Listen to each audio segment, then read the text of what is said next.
তেল সংকট নিয়ে সরকার লুকোচুরি ধামাচাপি দেওয়ার চেষ্টা করছে বলে অভিযোগ করেছেন বিরোধী দলীয় নেতা ও জামাত আমির ডক্টর শফিকুর রহমান। দুপুরে রাজধানীর আসাদ গেট এলাকায় ফিলিং স্টেশন পরিদর্শনে এসে তিনি এসব কথা বলেন।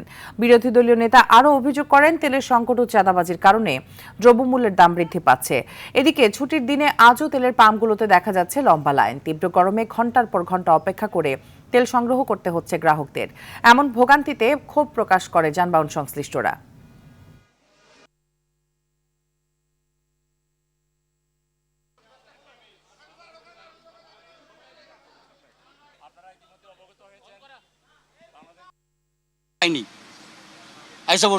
আজকে 3 দিন পরে তেল পেলাম। যেভাবে কষ্ট করে তেল নেই, কিন্তু সরকার যেটা বলে আর পাম্পের যা অবস্থা তো মিল পাই না।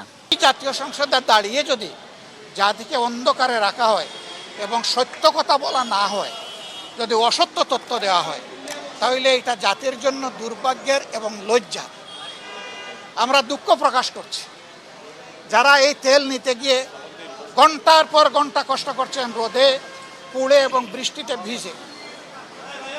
আমরা যদি পারতাম তাদের দুঃখ দূর করার মতো কিছু আমাদের হাতে থাকতো, আমরা সেটা করতাম। এই সংকটটা এই সরকারের তৈরি না, এই সংকট তৈরি হয়েছে বিশ্বের যুদ্ধে লাগার কারণে। তাহলে এখানে লুকোচুরির কি আছে? আমরা খোলামেলা সত্য কথাটা বলি, সবাই মিলে তার সমাধানের পথ খুঁজে বের করি।